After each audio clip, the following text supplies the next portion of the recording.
Having very sensibly spent much of the winter in Australia, Galway spends more time in Europe in the summer. Innsbruck is not far from home, but he chooses to reach it direct from Ireland, where he had given a concert and gone fishing. He arrives in Innsbruck on the day of his concert to meet up with a young Italian orchestra, I Solisti Veneti. They rehearse in the Music Conservatoire. Staccato. Okay, where I begin, pianissimo. It goes 2 horns, 2 oboes, and 1 flute. Ridiculous orchestration of Mozart, I have to say. Wasting no time waiting for the conductor, Claudio Scimoni, Galway jumps in to rehearse the orchestra himself. One more time, right there. And here's solo.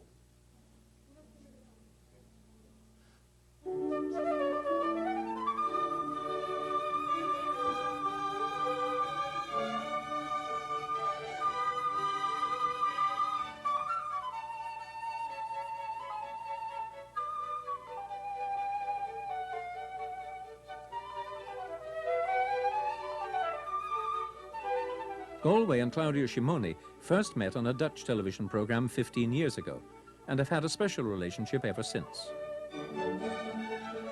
I decided I'm not playing with any other orchestras except Claudio and the Solisti and the Württemberg Chamber Orchestra, because there's so many orchestras and everybody tell me, oh Jimmy, why don't you play with our orchestra?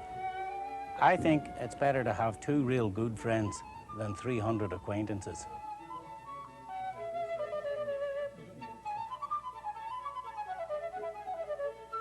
Claudio Scimoni sees Galway the musician in a very different way to the image of chirpy entertainer projected by Galway himself and his publicists.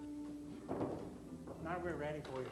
What has impressed me very, very much of James Galway is not what the people usually love in him. Jimmy shows himself as a man very brilliant, a great musician with an enormous technique and a beautiful sound, but somebody always very happy and a little bit superficial. What has impressed me is absolutely the contrary. Like many artists, Jimmy doesn't like to show how deep is his research and how many doubts are under his apparent assertive character. He likes to be very assertive in rehearsal to show that he's there and that everything is easy for him and the others must bow and be. And while it's not absolutely true, like the greatest artists, Jimmy deeply thinks about what he is going to do, and he's always, after having played, performed or rehearsed, he always criticizes very widely what he's doing. Maybe they think I'm not a serious guy, but you know, you don't have to look like Herbert von Karajan to be serious.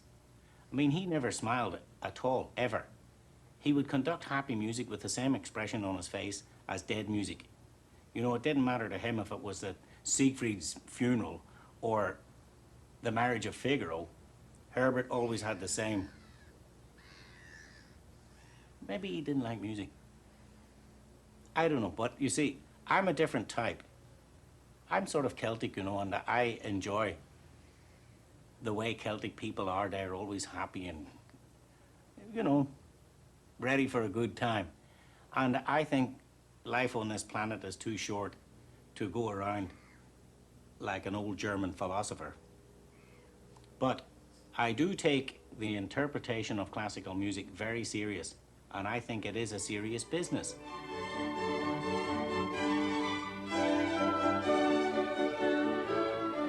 I found every time we meet again, there is something new and something very interesting and very stimulating also for somebody who is doing music with him.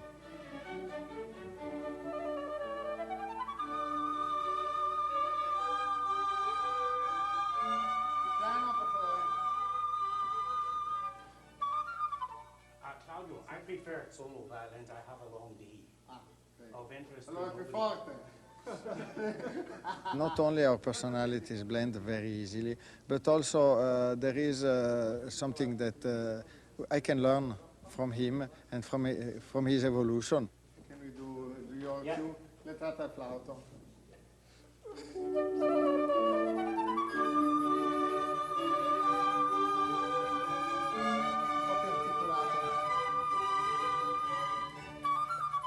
It's a very, very impulsive orchestra, you know, in the concerts.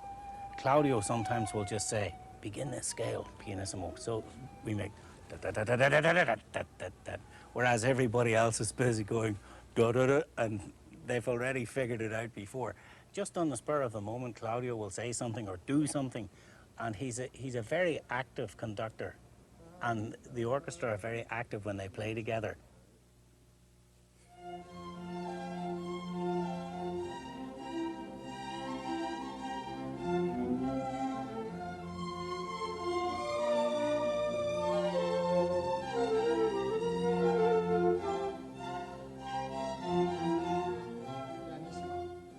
From all of Galway's wide-ranging repertoire, Shimoni particularly approves of his approach to the composers of the Baroque period in the 17th and 18th centuries.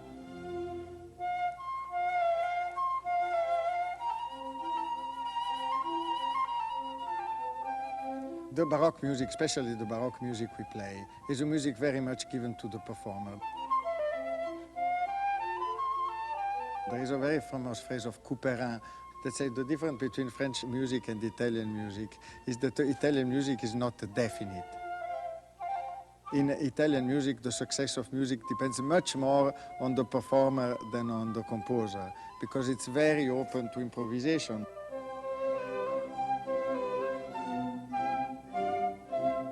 Every time we are in front of an audience with Italian music, we must speak it differently.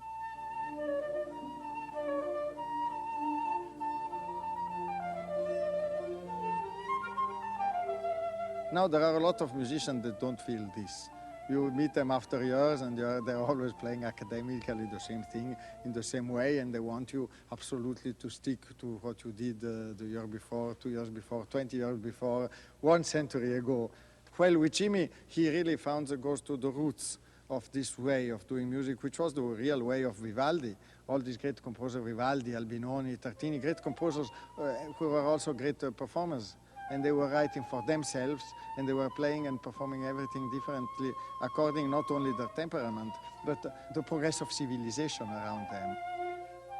And so we must not play the same music the same way, but we must also not want to make it absolutely different just because we must make it different. It must grow around us and inside us in the same way. And with Jimmy, I feel that he's so sensitive to this. He modernizes the musical language without forcing anything and without touching anything of the real composer image, as I think every great performer should do.